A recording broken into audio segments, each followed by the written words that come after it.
When Japan's first female conservative leader, Sanai Takaichi, rose to power, her biggest obstacle wasn't the opposition. It was the press. Television, newspapers, and even national broadcasters turned the event into a stage play of moral panic. For weeks, every outlet echoed the same talking points: controversial, hardline, divisive.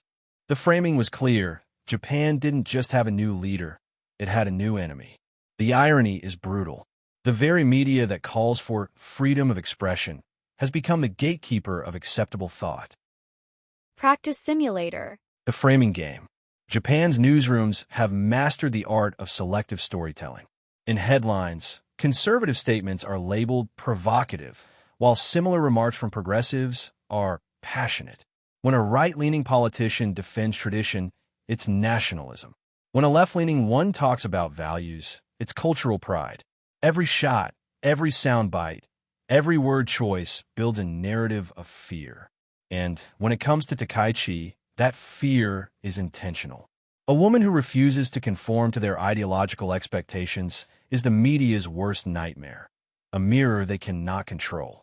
Behind the cameras, inside major broadcasting networks, ideological bias is no secret. Young reporters who express conservative views are quietly sidelined. Editorial meetings have invisible boundaries. You can criticize bureaucracy, but never Beijing.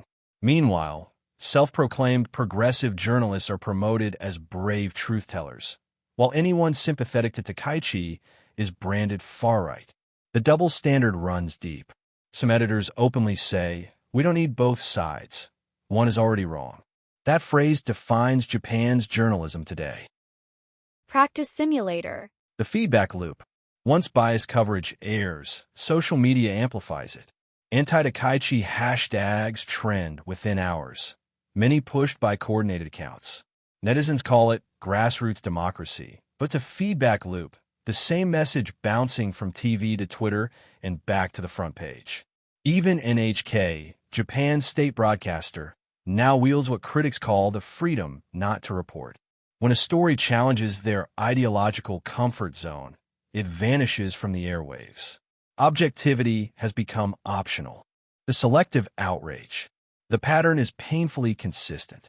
When conservative lawmakers face funding controversies, the press launches daily exposés, hounding them even after re-election. Yet when liberal politicians or left-leaning activists face similar allegations, coverage fades in days or never appears at all. Japan's watchdogs of power have learned to bite only in one direction. Practice simulator. The cost of control. Behind these editorial lines lies money and influence. Advertising deals with conglomerates linked to Chinese investment shape what stories get told. Takaichi's firm stance against Beijing's economic pressure and human rights abuses has made her public enemy number one for pro-China sponsors. Even within her own party, politicians cozy with Beijing whisper that she is too extreme. In truth, it's not extremism they fear, it's independence. Cracks in the wall. Not everyone inside Japan's media is blind to this decay. A new generation of independent journalists, online commentators, and YouTubers are beginning to challenge the old narrative. They're exposing the mechanisms of bias and creating a new kind of accountability, one that doesn't rely on press clubs or scripted interviews. For the first time, viewers can see how public opinion is manufactured and choose to reject it. Practice simulator. Reflection. The press still claims to be Japan's conscience, but a conscience that serves ideology isn't moral. It's manipulative. Takaichi's rise didn't just expose political hypocrisy. It revealed how fragile Japan's media truly is.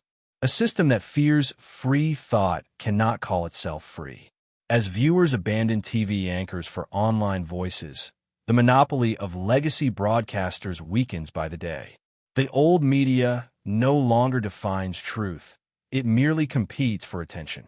In modern Japan, the problem isn't censorship, it's self-censorship dressed as virtue. The solution may already be online. The best way to master trading. With Simulator.